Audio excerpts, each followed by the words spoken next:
வாகனத்தில் சென்னைக்கு வந்தார்? ஆப்ஷன் ஏ நுங்குவண்டி, ஆப்ஷன் பி மிதிவண்டி, ஆப்ஷன் சி திருட்டு ரயில், ஆப்ஷன் டி பாத யாத்திரை. சொல்லுங்கம்மா, இதுல எது சரியான பதிலா இருக்கும் நீங்க நினைக்கிறீங்க? சரியான பதில் தெரியும், ஆனா நான் சொன்னேன்னா ஒரு மாதிரி எங்களுக்கு அவமானம் ஆயிடுமே. உங்களுக்கு அவமானம் ஆற அளவுக்கு அப்படி எதுல வந்தாரு உங்க தலைவர்? அவரு ஆப்ஷன் சில வந்தாரு. நான் அதை சொல்லக்கூடாது, வாயத்தன்னு சொல்லவே கூடாதுன்றனால ஆப்ஷனை சொல்லிடுறேன். அதான் லாக் பண்ணி. ஓ, வாயை திறந்து கூட சொல்ல மாட்டீங்க, ஆனா திருட்டு ரயில்ல வருவீங்க, அப்படிதானே? நீ எப்படி வந்த கடலூர்ல? அதெல்லாம் கேட்க கூடாது. சொல்லு. நீ திருட்டு ரயில்ல தானே வந்த? அதெல்லாம் கேட்க கூடாதுன்னு சொல்லிட்டேன்ல. இப்போ போ, தப்பா ரைட்டா லாக் பண்ணிடலாமா? லாக் பண்ணு. Computer G lock option C திருட்டு ரயில். வாவ்! பரசு எம்மா இரு, 3 கேள்வி.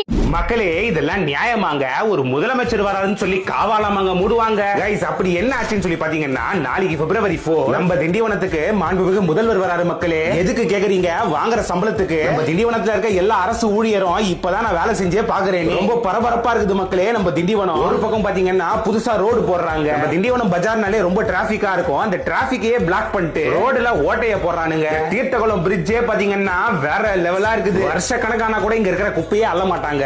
எவ்வளவு கிளீனா இருக்குது பாருங்க. இதே மாதிரி தொடர்ந்து இருந்தா எவ்வளவு நல்லா இருக்கும். ஒரு மரத்துக்கும் பெயிண்ட் அடிச்சு வச்சிருக்காங்க, ஒரு கரண்ட் கம்பத்துக்கும் பெயிண்ட் அடிச்சு வச்சிருக்காங்க. இந்த கொடுமையெல்லாம் விடுங்க, இந்த கொடுமையை கேளுங்க. நம்ம செஞ்சி பஸ் ஸ்டாண்டாண்ட இருக்க இந்த காவாவையே மூடிட்டாங்க மக்களே. இந்த காவாவை மூடின காசுக்கு அந்த காவாவை கிளீன் பண்ணிருக்கலாம். ஒண்ணு மட்டும் தெல்ல தெளிவா தெரிஞ்சு போச்சு, எந்த ஒரு திட்டமும் மக்களுக்கு கிடையாது. முதல்வர் வராருன்னு சொல்லி நீங்க பயந்து இவ்வளவு செஞ்சது மக்களுக்கு பயந்து செஞ்சிருந்தா நல்லா இருந்திருக்கும். கண்டிப்பா மாற்றம் தேவை மக்களே. கான்பிடண்டா இருங்க, நல்லதே நடக்கும். இந்த வீடியோவை உங்க திண்டிவனத்துல இருக்க ஃப்ரெண்ட்ஸ் அண்ட் ஃபேமிலிக்கு கஷ்டப்பட்டு வண்டி கிடைக்காது, அதனால நடந்து போறோம். யாருமே வந்து ஏத்தல, அழுதுகிட்டே ஓடுறோம். எல்லாம் இவங்கனால தானே. ரோடு போட்டு அப்பதான் நாங்க போவோம் அந்த இடத்துக்கு.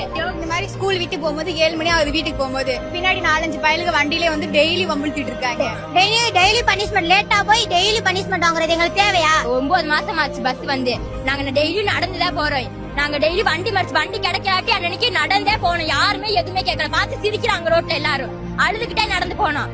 யாரு அப்பதைக்கு எதுவும் கேட்காதுங்க. இப்ப அதுக்கு வந்துருச்சு அவங்களுக்கு. எல்லாமே போராடிட்டு அப்புறம் எல்லாம் சொல்லி சொன்னா அப்புறம் எதுக்கு நாங்களா இருக்கிறோம்? மாணவர்களுக்கு உங்களுக்கு என்ன இருக்குது? ஒண்ணுமே இல்ல. 18 வயசு ஆனா ஓட்டு போடுறதுக்கு மட்டும் வந்துடுறாங்க வீட தேடி. ஆனா ரோடு போட்டாங்கன்னா அது எத்தனை 9 மாசம் ஆனாலும் முடியாது. அங்கிட்டு மாந்தோப்பு தென்னந்தோப்பு இருக்கிறனால எல்லாம் சரக்கு வாங்கிட்டு வந்து அங்கிட்ட வச்சு அடிக்கிறாங்க, வம்புழுக்குறாங்க. அதுல நடந்து வரும்போது நாங்க மட்டும்தான் நடந்து போறோம். பின்னாடி யாரும் துணைக்கும் வரதும் இல்லை எங்க பின்னாடி வந்து. அதனால எங்களுக்கு பஸ் வேணும். ஸ்கூல் படிக்கிற பிள்ளைங்களுக்கு 9 மணிக்கு பஸ் விடுவாங்களா? 9 மணிக்கு இங்க ஸ்கூலே ஆரம்பிக்குது. 9 மணிக்கு பஸ் விட்டு நாங்க 9:30 போய் என்ன